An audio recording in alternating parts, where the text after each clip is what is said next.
Abra sua Bíblia no livro do Atos dos Apóstolos.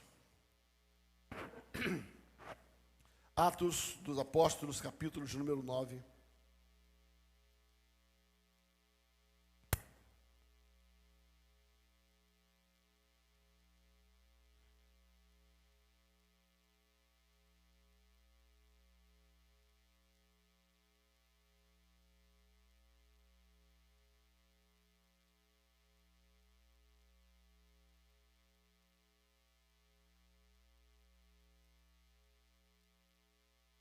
Atos dos Apóstolos, capítulo número 9.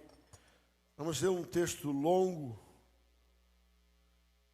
a começar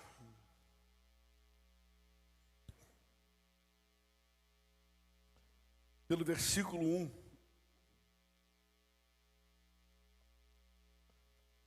Você pode acompanhar pela projeção. Eu vou ler na versão da revista e corrigida. Atos capítulo 9, a partir do verso 1. Saulo, respirando ainda ameaças de morte contra os discípulos do Senhor, dirigiu-se ao sumo sacerdote. Ele pediu cartas para as sinagogas de Damasco, a fim de que, caso achasse alguns que eram chamados do caminho. A palavra caminho significa aqueles que andavam com Jesus. Jesus disse: eu sou o caminho, eu sou a verdade, eu sou a vida. Os discípulos eram conhecidos como aqueles que andavam no caminho. Alguns que eram do caminho, assim, homens como mulheres, os levassem presos para Jerusalém. Seguindo ele a estrada fora, ao aproximar-se de Damasco, subitamente uma luz do céu brilhou ao seu redor. E caindo por terra, ouviu uma voz que lhe dizia: Saulo, Saulo, por que me persegues?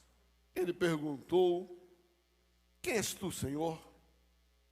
E a resposta foi: eu sou Jesus, a quem tu persegues. Mas levanta-te e entra na cidade, aonde te dirão o que convém fazer.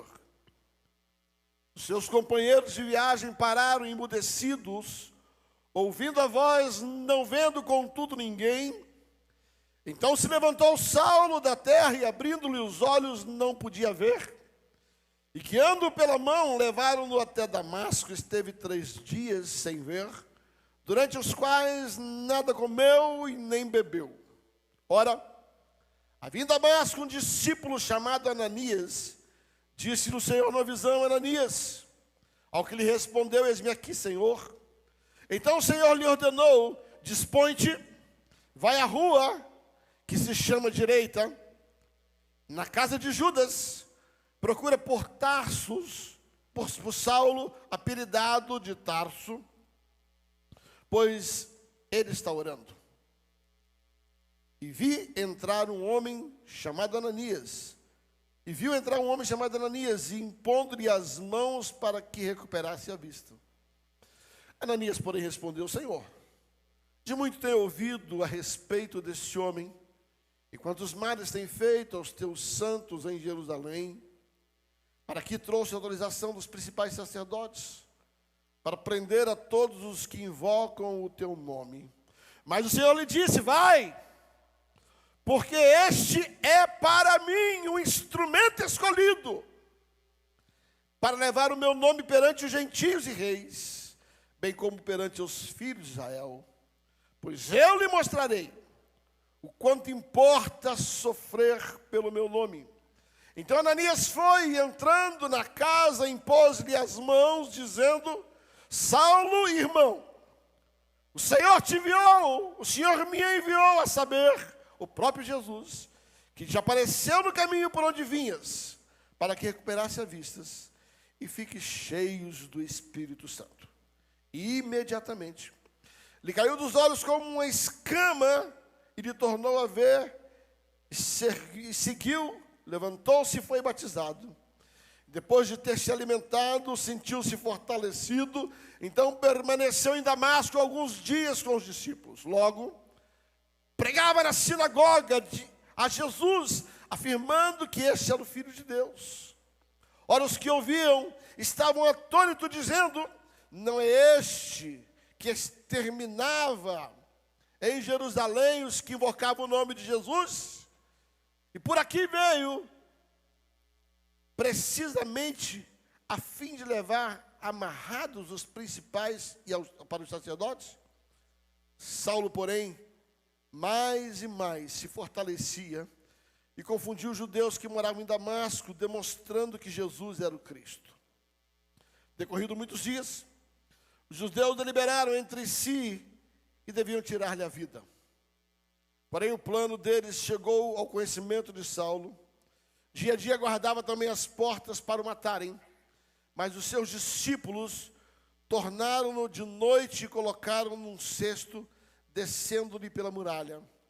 Tendo chegado em Jerusalém, procurou se juntar aos discípulos, todos, porém o temiam e não acreditavam que esse fosse discípulo. Mas Barnabé, tomando consigo, levou os apóstolos e contou-lhes de como ele vira o Senhor no caminho, e que este lhe falara como em Damasco pregava ousadamente em nome de Jesus. E estava com ele em Jerusalém, entrando e saindo, pregando ousadamente em nome de Jesus. Falava e discutia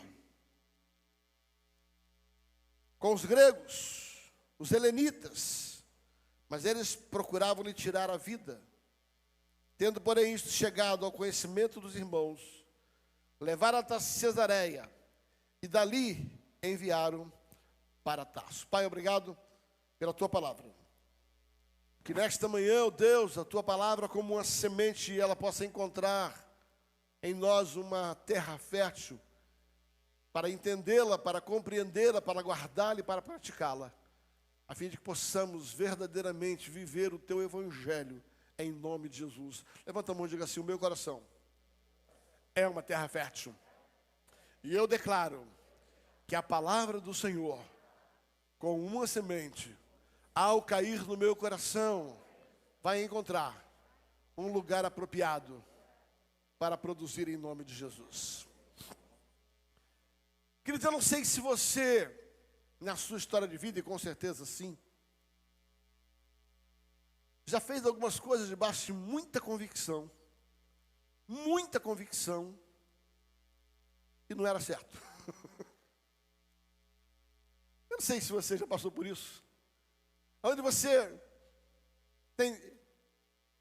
está debaixo de uma certeza absoluta de aquilo vai agradar a Deus, aquilo é lícito, aquilo é bom,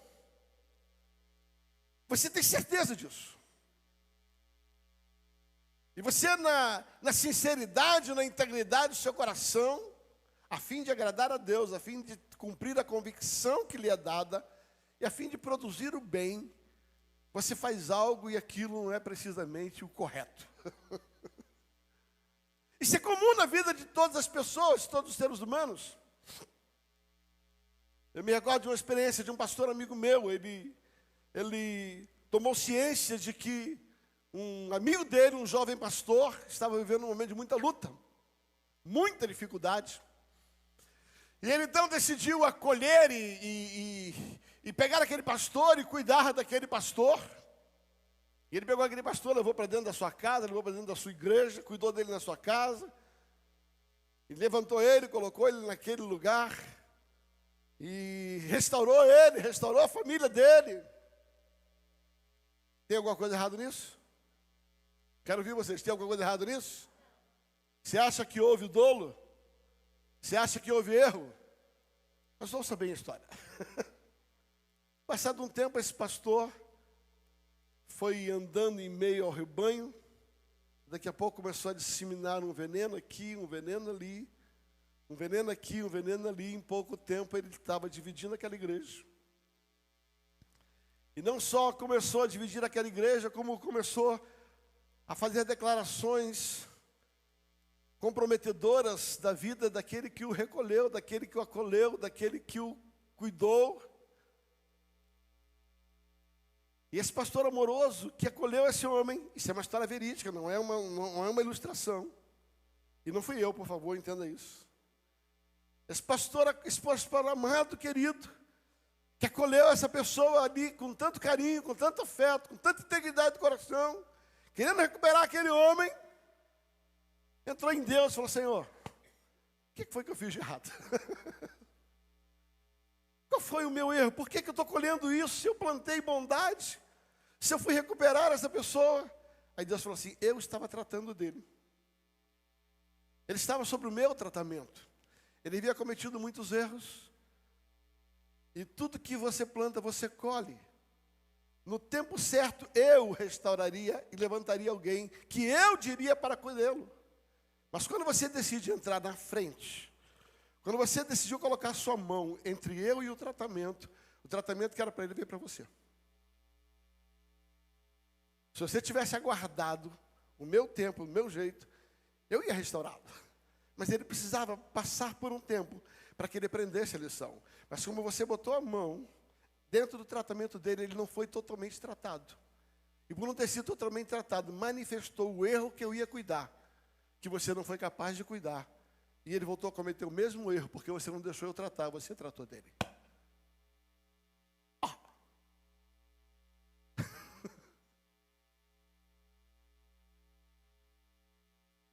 Como essa é uma história conhecida e pública, isso aconteceu com o pastor Paulo Canuto.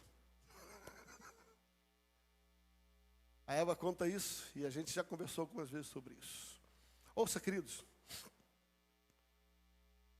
quando a gente anda segundo o que eu acho, ainda que seja bom, se nós não entendermos o que Deus está fazendo dentro daquela situação, e você decide pôr a mão, por misericórdia humana, sem uma direção de... Pastor, mas eu não vou socorrer, eu vou deixar a pessoa sofrendo? Não, claro que vai socorrer.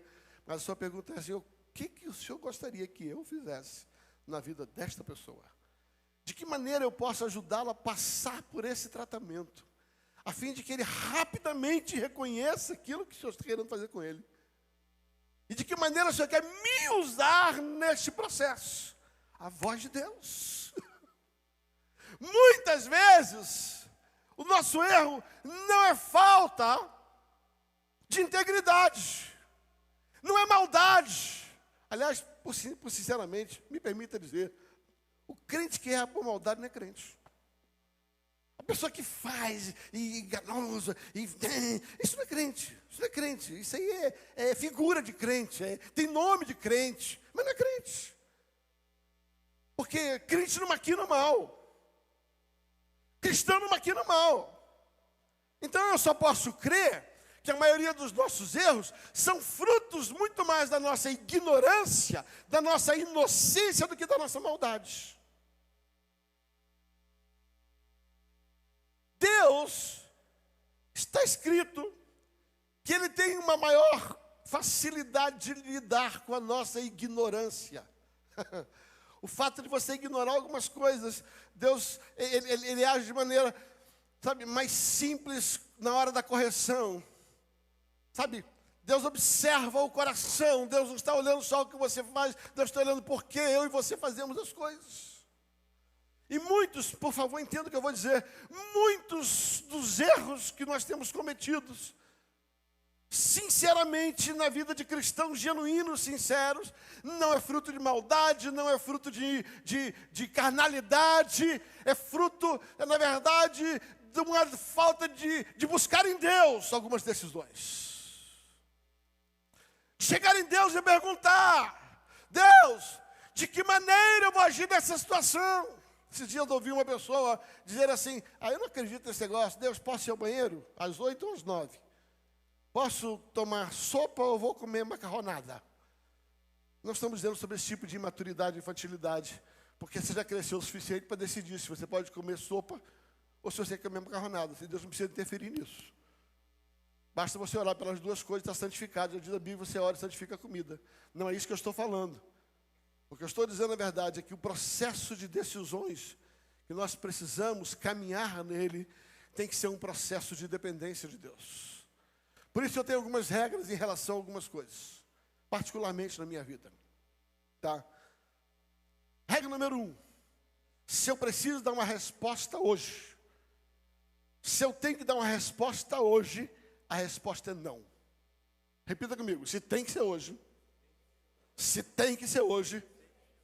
é não. A não ser que Deus tenha me dado uma palavra. Você chega numa agência, está vendo um carro. E o vendedor diz assim: ou você compra esse carro, é o último dia da promoção, é o último carro do estoque.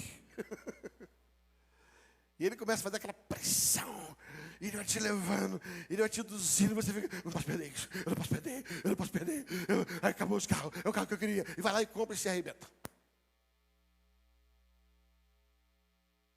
Segunda regra, sabe? Primeira regra, eu nunca digo sim, a não ser que eu tenha uma direção clara de Deus para situação nenhuma. Há um poder incrível na palavra não. Um dia me perguntaram, eu estava com uma pessoa vendo um carro, uma situação bem típica, um carro numa situação confortável para comprar, realmente uma boa promoção. Eu tinha condições de comprar aquele carro. Mas aqui dentro, alguma coisa dizia assim: olhe um pouco mais. Olhe um pouco mais sobre isso. Olhe um pouco mais sobre isso. E o vendedor fez aquela pressão normal dele. E, sabe, eu falei: não, eu vou pensar um pouco mais. Eu saí de lá, a pessoa que está comigo falou assim: mas vem cá, por que você não comprou? Eu falei: porque eu estou esperando uma direção de Deus, uma clareza de Deus, sabe, um ok de Deus. Ele falou assim: mas presta atenção, você pode comprar? Posso. Você quer comprar? Quero. Você tem dinheiro? Tenho. Por que você não compra? Eu falei: porque nem tudo que é certo, nem tudo que é bom é certo. Eu vou esperar um pouquinho mais. Ele falou: mas ele falou que amanhã não vai ter. Eu falei: se esse carro foi para mim, ninguém toca nele. Se Deus tem esse carro aqui para mim, se esse carro Deus separou para mim, e se é esse carro que Deus quer, ninguém vende. Ele não vende esse carro nem daqui a 10 anos. Porque aquilo que Deus me deu é meu. E eu não preciso fazer pressão de ninguém, nem debaixo da pressão de ninguém. Ah, se nós aprendêssemos isso, passar numa vitrine, olhar aquela camisa bonita, aquele terno, aí você veste, dá certinho você. Aí você diz: ah, eu vou comprar. Ei, rapaz, não se empolga. Não compra porque você viu na vitrine. Cuidado com a quantidade de bolsa, sapato, terno, gravata, carro que você compra. Aí tem alguma coisa errada? Não tem não, até seu cartão de crédito arrebentar.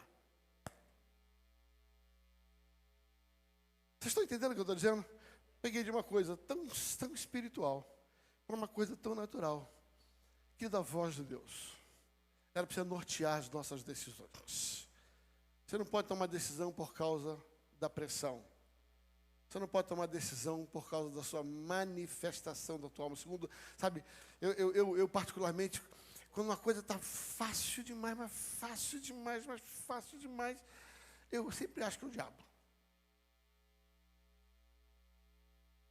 Não sei se é porque tudo para mim foi difícil. Quando a coisa está fácil demais, eu digo assim: tem a mão do chifrudo aí. Né? E eu fico naquele negócio. E nem sempre tem, né? Às vezes é Deus mesmo. Né? Às vezes é Deus que está fazendo aquilo lá. Mas eu vou dizer para você, eu prefiro ser prudente do que agir na questão do impulso. Porque se você toma uma decisão sem a vontade de Deus, pode ser que você tenha que recomeçar aquilo que você não precisaria recomeçar.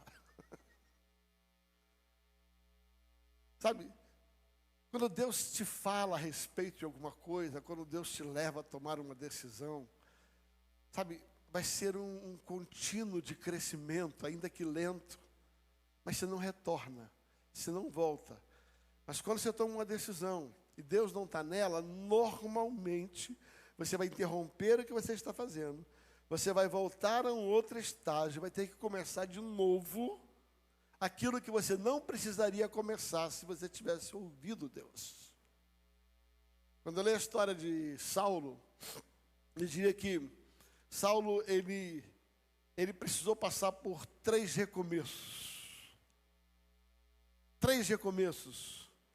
por causa de 3 situações que ele viveu, que na verdade tem muito a ver com vida ministerial, mas tem muito a ver com a vida do dia a dia, com a nossa vida familiar, com a nossa vida empresarial. Paulo, ele vive 3 situações na vida. Ele comete, eu chamo de os 3 erros, os 3 erros, os 3 I de erros. 3 I, que são 3 erros. Eu sei que erro começa com E, não estou falando do erro I, estou falando I. Você vai entender já. 3 I, que normalmente é comum na nossa vida. Você lê o texto, e você vê a história de Saulo, um homem íntegro, fala comigo, íntegro, sincero, fiel, sabe? Ele amava Deus. E ele era um defensor de Deus. Paulo, tudo que Saulo fez, ele fez por convicção. Ele fez por integridade. Ele fez para defender o evangelho que ele cria. A notícia que ele cria, evangelho é boas novas. As boas notícias que ele cria. Ele era um profundo conhecedor das leis judaicas. Ele era um exímio mestre nas leis. E ele era, como ele mesmo diz ali à frente, fariseu dos fariseus, saduceu dos saduceus, formado aos pés de Gamaliel. Ele está dizendo assim, ninguém era mais rico do que eu, ninguém conhecia mais a lei do que eu, ninguém respeitava mais a lei do que eu era correto. Ele está dizendo assim, eu não errei nada diante da lei. E quando você vai ver a história de Saulo, que começa aqui em Atos capítulo 9, a Bíblia diz que ele pega uma carta para poder prender aqueles que feriam a lei que ele conhecia, a lei que ele zelava, guardar o Deus que ele acreditava, em cima dos seus ensinos. Entenda que quando Paulo ou Saulo pede a carta, e ele sai para prender aqueles que são chamados do caminho do cristão, ele está convictamente, absolutamente convicto de que ele estava fazendo o que era certo. Baseado e alicerçado na lei que ele tinha. Não havia dolo, não havia maldade, pelo contrário, havia integridade. Ninguém, o próprio Paulo fala sobre isso, ninguém pode me acusar de ser mau caráter. Ninguém pode me acusar de não viver aquilo que eu era convicto que fazia. Ninguém pode fazer isso. Aquilo que eu aprendi, eu vivi intensamente. Ele está dizendo assim, eu persegui os cristãos, porque os cristãos eram uma ameaça à minha crença. Aquilo que os cristãos faziam, dentro do meu entendimento da lei, era errado. Os cristãos curavam sábado, a lei diz não cura sábado. Alguns discípulos não lavavam a mão e era necessário lavar a mão. Eles seguem um homem herege que diz ser filho de Deus. Não pode ser filho de Deus. Homem nenhum pode ser filho de Deus, Deus não vira homem. Por favor, você está entendendo o que eu estou dizendo? Não havia dolo no coração de Saulo. As decisões que ele tomava não era porque ele era um ímpio, não era porque ele é maldoso, não é porque ele era mal intencionado, não era porque ele era mau caráter. Pelo contrário, as decisões eram fruto da sua integridade, do seu caráter, da sua convicção. Mas ele estava errado. Mas ele estava errado. E todas as vezes que você anda segundo a sua integridade, segundo o seu entendimento, sem saber o que Deus está fazendo, existe uma chance incrível de você errar. Então o que eu estou dizendo é que todas as coisas são lícitas, mas cuidado, porque mesmo as coisas lícitas nem sempre lhe convém. Nem sempre convém fazer. Tenho andado durante muito tempo, pastoreado muita gente, acompanhado muita gente, e eu tenho visto no meio da igreja tanta gente querendo fazer o que é certo, mas segundo a sua cabeça, segundo o seu entendimento, segundo a lei que ele estabeleceu para ele, sem entender que Deus é um Deus de movimento, e Deus muda a hora que Ele quer, o que Ele quer, da hora que Ele quer, porque Ele tem sempre melhor, e o que Deus faz é melhor do que aquilo que você faz. E a gente tem que tomar cuidado, porque é uma linha muito tênue, é uma linha muito fina, entre a minha convicção e a vontade de Deus. Sabe, às vezes, na nossa integridade, amada, na nossa integridade, a gente é tão farisaico, tão farisaico, porque a gente crê naquilo, mas não está certo. Mas não está certo. Permita-me contar uma experiência.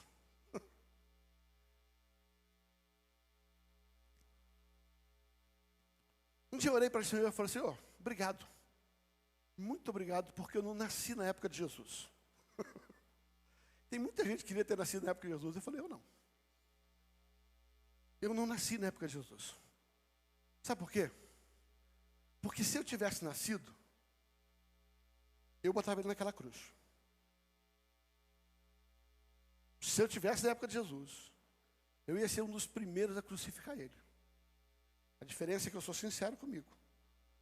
Porque quando eu vi Jesus, entre aspas, quebrando todas as regras que os fariseus e os judeus estabeleciam, e se a minha convicção está em cima dessas regras, e alguém quebra essas regras, eu vou defender as regras. Eu sou tão firme nessa questão de regra, tão firme com essa questão de regra, se você me der uma ordem para fazer, eu combinar com você, mas você pode descansar. Eu mato o mundo, mas eu vou cumprir minha palavra, eu vou fazer. Abri um parênteses na ilustração, me lembro um dia que me puseram numa porta para tomar conta da porta, e disse assim: ninguém pode entrar se não tiver um crachá. A convenção da Donep, 8 mil empresários, e eu fiquei naquela porta lá, não conhecia ninguém. Já se entrar, a pessoa tem o crachá, não tem, vai para outra sala. Se você perceber que a pessoa é pastor, indica ela para ir naquela salinha ali, ó. Aí naquela salinha ela pega o crachá e depois entra. Mas sem crachá ninguém entra aqui. Ah, para quê? Eu fui falar para quem? Parei naquela porta lá, aqui ninguém entra. Aqui ninguém entra. E muita gente me xingou, muita gente brigou, tirou carteirada, sou apóstolo, bispo, vice-deus, e não entrou. Entendeu? E não entrou. Não entrou e acabou, não entrou. Tá? Aí, deu uma olhada, se o seu pastor, vai naquela salinha ali, ó. Se eles derem o crachá, se não der o crachá, eu não entro. Ele lá resolve que o senhor entra aqui só com aquele crachá lá. Né? E estou na porta ali. Aí estava andando lá pelas tantas, veio um casalzinho de idosos, cabelinho branco. Eu falei: ih, tem cara de pastor. Olhei e falei: não tinha crachá. Eu falei: Deus, muita graça, muita graça, muita graça. Aí ele chegou: oi, menino. Assim que ele falou. Eu falei: tudo bom, meu amado? O senhor tem um crachá? Ele falou: não. Mas o senhor é pastor? Eu falei: sou. Posso pedir a gentileza? Vai naquela sala ali. Eu falei assim: não. Eu não vou na sala. Eu falei: então o senhor não vai entrar. Ele falou assim: eu não vou na sala e eu vou entrar. Eu falei: aqui o senhor não vai entrar. Com crachá entra, sem crachá não entra. Aí ele falou assim: eu não vou pegar crachá e eu vou entrar. Eu parei no meio da porta e falei: aqui o senhor não entra. Com crachá entra, sem crachá não entra. Daqui a pouco vem correndo, sabe? Vem correndo um coordenador da convenção. Já, tudo bom? Esse aqui é o presidente da convenção. Era o chefe, o Big Boss. Aí ele passou por mim e falou assim: sem crachá e entrei. Aí eu falei: ok, fazer o quê? Né? Porque eu estou na porta, daqui a pouco ele pega o microfone e fala assim: queridos, 8 mil pessoas. Você acredita que eu fui barrado na minha convenção? Jéssica, cadê aquele menino? Eu dancei. Aí Jéssica não está aqui. Ele falou assim: ó, tá vendo aquele rapaz lá? Nunca mais tire ele daquela porta. Homens como ele, eu quero nesse lugar. Deixa eu contar um segredo para você. Eu sei, pensa num cara que deu ordem, eu cumpro. Eu sou um cara legalista, por isso que eu teria matado Jesus. Porque a hora que eu ia Jesus curando no sábado, e a minha Bíblia e a minha ensinamento diz que ele não tinha que curar, eu ia dizer: eu estava fazendo o quê? Pensa, quem é você para poder estragar a minha religião? Eu fui criado numa doutrina onde orar em línguas era coisa de doido. O crente que orava em língua era maluco, doido e almático. Eu estudei no seminário onde tinha todas as teologias possíveis para dizer que oração em língua era coisa da alma. E que aquela oração em língua não tinha nada a ver com essa língua que a gente fala, mas com a língua que os outros precisavam entender, que era traduzir. Enfim, aquela história toda, não vou pegar a metodologia aqui. E foi aquilo que aprendi, aquilo que eu cria. Por causa disso, tinha duas coisas que eu evitava de passar na calçada.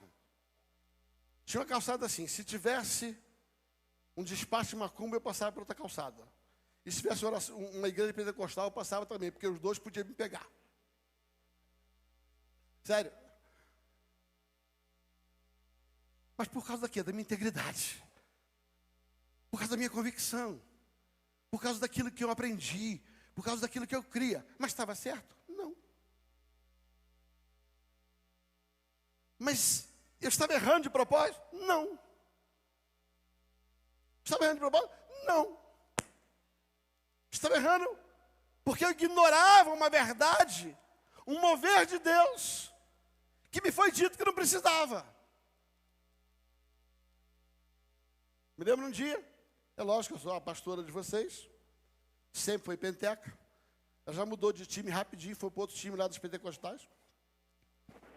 E um dia eu fui para uma convenção, eu tinha um acordo com ela, falei assim, ó, hora que esses troços vier, essa língua vier, esses trem esquisitos, você fecha a boca e vai orar lá para outro canto, perto de mim não. Perto de mim não. Aí fomos para essa convenção, foi exatamente nessa convenção que eu contei para vocês, 1992.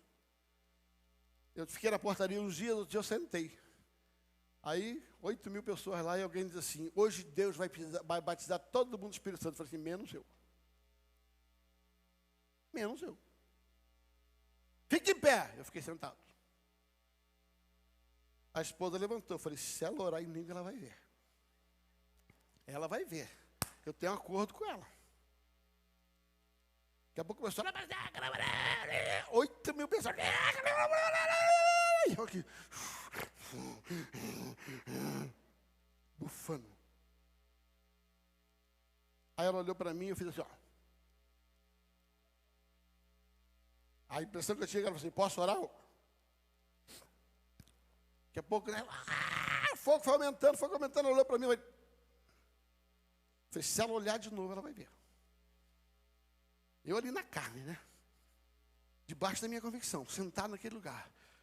Daqui a pouco ela olhou quando ela olhou a terceira vez, eu não aguentei, eu decidi abrir a boca para falar a única coisa que eu não podia ter feito. Quando eu fui falar não, começou a subir um trem quente assim, ó.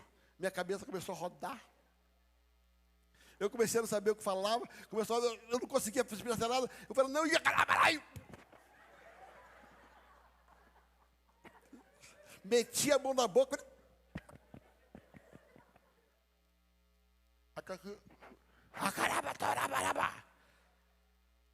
Eu costumo dizer que eu fui talvez uma das poucas pessoas batizadas do Espírito Santo contra a vontade. Claro que não foi. Mas eu tenho uma explicação para isso.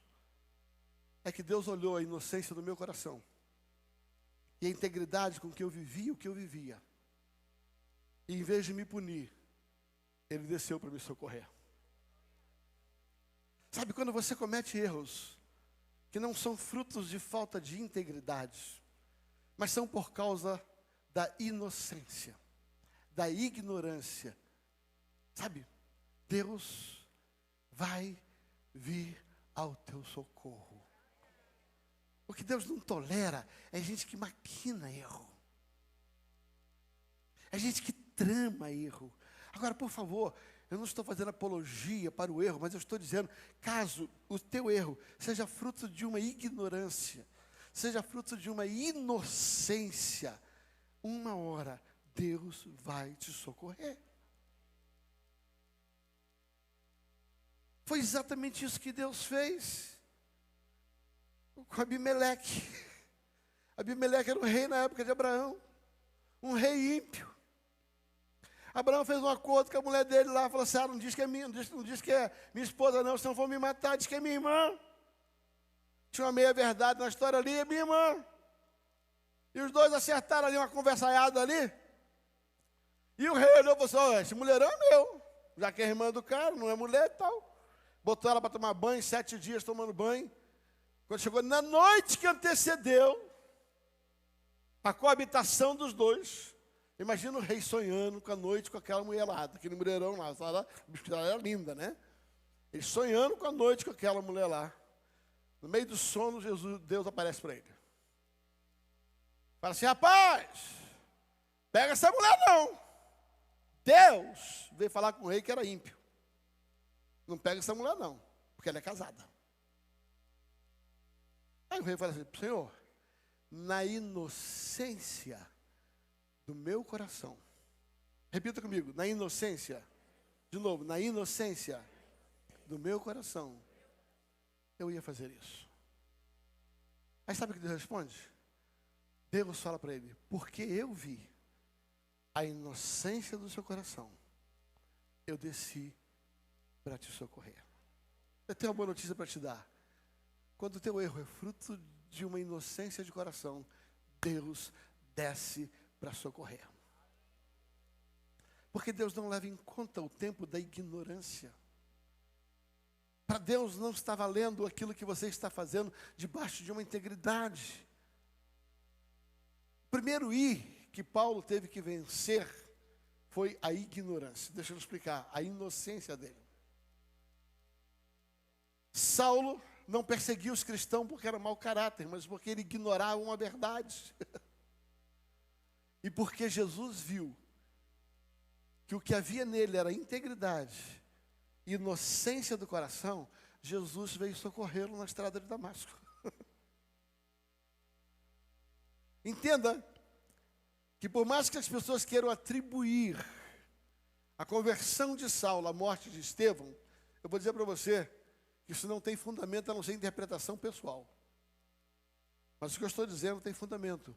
Jesus desceu para socorrer o homem, porque percebeu que ele estava errando debaixo de inocência. Eu tenho uma boa notícia. Eu não sei qual o erro que você pode estar cometendo, mas eu lhe garanto, se for por inocência, Deus vai te socorrer. Se você está vivendo alguma coisa, fruto de um erro que você cometeu, em qualquer área da sua vida, mas se por causa disso, o que aconteceu foi ignorância, foi inocência, foi ignorar uma verdade, a Bíblia lhe afirma, o Senhor vai te socorrer. O Senhor vai te socorrer. O Senhor vai socorrer você e a mim.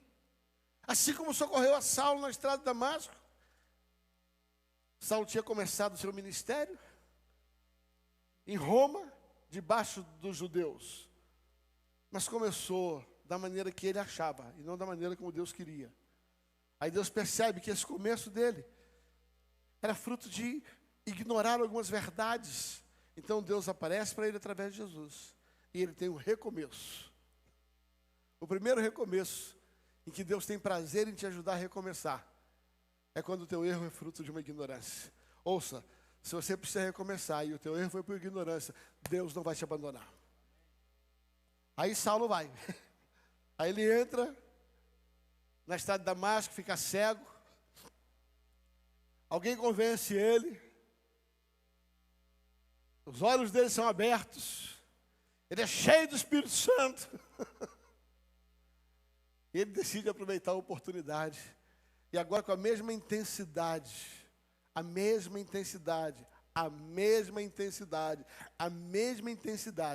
com que ele viveu, aquilo que ele acreditava, ele viveu isso novo. Se ele era intenso em cima do judaísmo, ele falou assim, agora eu vou ser intenso em cima do cristianismo.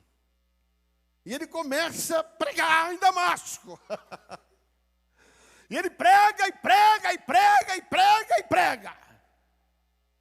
A Bíblia diz que ele prega, mas em vez de abençoar pessoas, ele tem problema.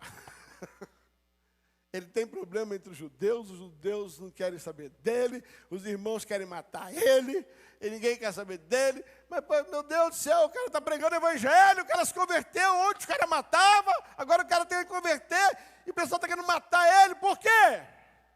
Porque Saulo cometeu o segundo I, o I da imaturidade. Depois que você vence a inocência, você tem que aprender a vencer a sua imaturidade. Saulo estava falando a verdade, agora com consciência da verdade, mas sem sabedoria, de forma imatura. Ele está pregando o evangelho, mas por não ter maturidade, ele pregava o evangelho da maneira errada. E em vez de agregar pessoas, ele provocava as pessoas, ele incitava as pessoas. Me lembro de uma experiência que a minha irmã mais velha passou. Ela foi fazer um projeto missionário em Natal, junto com um grupo de batistas. Chegando em Natal, eles foram pregar o evangelho na praça. E um rapaz estava pregando o evangelho, o nome dele era Valtim, nunca vou esquecer disso. E ele pregou o evangelho, pregou naquela praça, pregou. Quem quer aceitar Jesus? Ninguém aceitou, a praça cheia. Aí ele mudou o apelo, ninguém aceitou. Uma hora ele parou. Ele falou, fazer uma pergunta aqui. Quem aqui já queimou a ponta do dedo num palito de fósforo, num cigarro ou numa fogueira? Aí um monte de gente levantou o dedo. Ele falou assim, ardeu? Falou, ardeu. Imagina seu corpo inteiro queimando no inferno.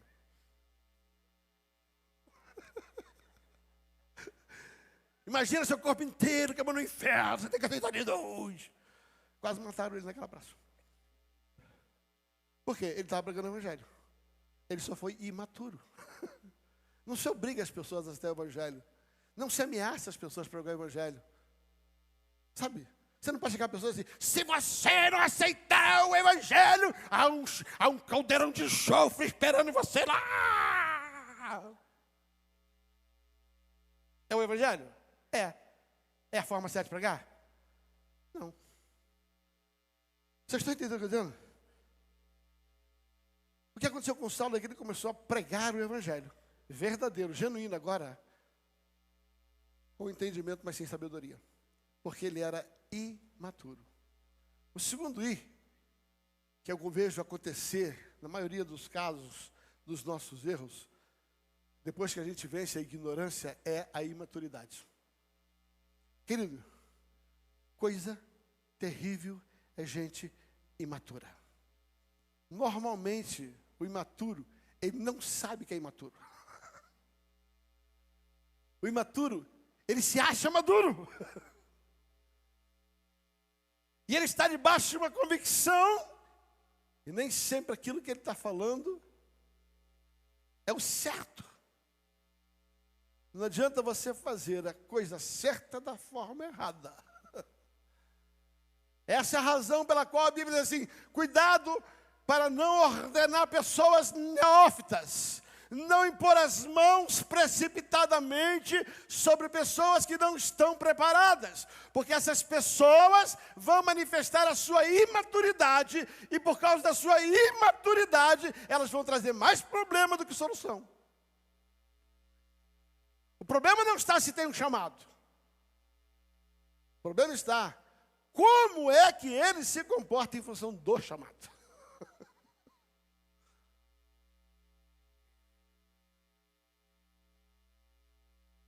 Essa é a razão pela qual a gente bate tanto na tecla. Querido, estude a Bíblia, ore, faça um curso, ouça sermão, leia livros, sabe? Faça alguma coisa. Porque senão vai manifestar a sua imaturidade. É que nem a história daquele cara que foi pregar o evangelho para o outro. Falou, não, pastor, toma cuidado. Você é um homem que Deus quer alcançar. Aí decide contar uma história para o cara de conversão. Mas Jesus vinha passando. Aí ele estava 2 amigos evangelizando. Jesus vinha passando na estrada, tinha um homem rico, em cima de uma árvore. E Jesus passa e diz assim, Moisés, desce daí. Aí o outro falou assim, rapaz, não era Moisés, era Zaqueu. Aí esse aqui para ficar assim, Moisés, o que você está fazendo no lugar do Zaqueu? Esse lugar é do Zaqueu, rapaz. Ainda bem que saiu bem, né? O que eu estou dizendo é, cuidado até para você não falar o que você não sabe e acha que sabe porque você não conhece. É lógico, não estou falando sobre isso. Quem estuda um pouco, descobre que muitas mensagens que são pregadas, se fossem ser analisadas ao crivo da exegese, da homilética e da hermenêutica, você diria assim, que dó. Nós não somos refém da exegese, da homilética e da hermenêutica, mas você precisa saber. Precisa falar uma besteira. Precisa falar uma besteira. Tudo. Mas também, cuidado quando o seu erro no casamento é fruto da sua imaturidade. Cuidado para que quando o seu erro na sua empresa é fruto da sua imaturidade.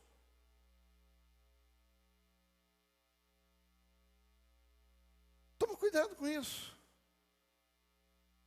Me recordo quando comecei a fazer negócio, eu cheguei um dia, fui olhar um determinado produto, eu olhei e falei assim, esse é o produto, está barato, eu vou comprar. Só que eu não tinha maturidade para lidar com aquele produto. Há pouco eu conversava com um casal que começou a trabalhar com marmoraria. Eu fui de marmoraria por 20 e tantos anos. Eu estava no início, eu era imaturo, não conhecia nada. Sabe, por ser imaturo, eu olhei, vi o preço, deduzi e comprei. Mas eu comprei a pedra bruta, quando eu fui polir ela, era um branco todo esverdeado. Parecia carnaval. Comprei meio bloco. Todo mundo passava e dizia assim, cruz credo, Maria Santa, de tão feio que era o trem. Mas por que eu comprei aquela pedra? Porque eu fui imaturo. Eu fui imaturo tendo comprado aquela pedra. Eu fui imaturo tendo comprado, porque se eu fosse um pouquinho mais experiente, eu ia jogar água primeiro, ver o tom da pedra. Mas eu fui tão empolgado, tão imaturo, e por causa da minha imaturidade naquele negócio, eu tomei uma decisão que me deu um baita prejuízo. Às vezes, quando a gente não erra pela ignorância, a gente erra pela imaturidade. Casamento. Toma cuidado. Todo início de casamento você vai ter que lidar com a imaturidade dos dois. Ninguém casa sabendo o que é casamento. Todo mundo casa achando que sabe o que é casamento. Mas o casamento você vai saber quando você entra dentro dele. A Magali e o Léo podem dar o melhor curso de noivo possível. Ele pode falar das tribos coração, fazer os parquinhos deles, tudo que ele quiser, pode contar para vocês. Mas quando chegar no casamento, vai servir? Vai. Mas é só 1% daquilo que vai viver. Porque você vai ter que conviver através da imaturidade. Sabe, Saulo tinha passado pela inocência.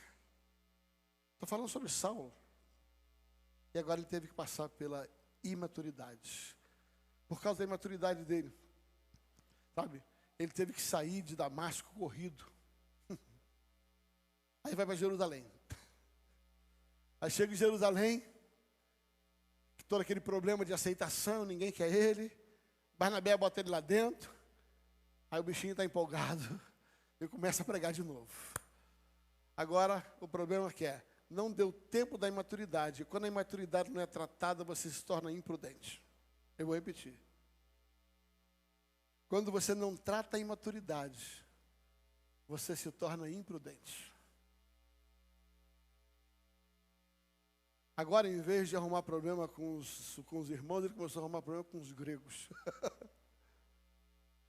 Ele começou a arrumar problema com os gregos. E agora os gregos queriam matar ele. Presta atenção. Ele teve uma experiência com Jesus, ele estava pregando o evangelho. Mas porque ele não tratou a imaturidade dele, e continuou tentando servir a Deus na sua imaturidade, a sua mensagem virou imprudência, ele ia morrer e ia matar o evangelho. Estou falando de Saulo.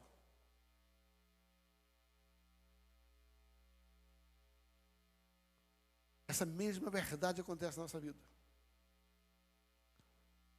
Se nós não tratarmos a nossa imaturidade, seja no negócio, seja no casamento, seja no relacionamento, Se nós não tratarmos a nossa imaturidade e continuarmos vivendo nela, ela vai virar imprudência.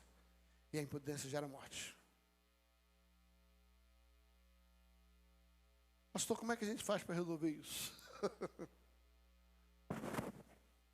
O que eu preciso fazer para poder resolver? Eu tenho uma boa notícia para você. Deus conhece o seu coração. E para Deus, nunca é tarde a recomeçar. Nunca é tarde você olhar para dentro de si e dizer, Deus, eu preciso recomeçar. Mas qual a maneira de recomeçar? Leva onde eu posso ouvir sua voz. Leva onde eu posso ouvir sua voz. Leva onde eu posso ouvir sua voz. Aos seus pés. A voz de Deus. É no tempo onde você busca a dependência de Deus. É que Ele não leva em conta a nossa inocência, a nossa ignorância. Deus nos ajuda a tratar a nossa imaturidade. E Deus nos leva a viver uma vida sem imprudência. Tem uma coisa para dizer para você. Essas três coisas têm destruído casamentos. Ouça. Essas três coisas estão destruindo casamentos. Tenho acompanhado pessoas que erram, não porque são maldosos, porque ignoram algumas verdades. Deixa eu dar um exemplo claro. A Bíblia diz que cabe ao homem de como agradar a sua esposa. E cabe à sua esposa de como agradar ao seu marido. Então o que a Bíblia está dizendo é, você não agrada a sua esposa com o que você quer. Você só agrada a ela fazendo o que ela quer. Você não agrada ao seu marido fazendo para ele a comida que você quer. Você agrada ao seu marido quando você faz a comida que ele gosta. E às vezes nós queremos agradar as pessoas e na ignorância, sabe? Nós queremos agradar as pessoas e queremos fazê-lo, mas usamos, sabe, a nossa plataforma, ainda que com inocência, ainda que genuinamente falando, nós vamos errar, porque não respeitamos aquilo que o outro queria. O pastor Rogério está aqui, sabe o que eu estou dizendo? Querida, a maioria dos problemas do casamento são fruto de pequenas coisas. Uma coisa que desagradou, uma forma que falou, uma escova que deixou fora do lugar. Sabe?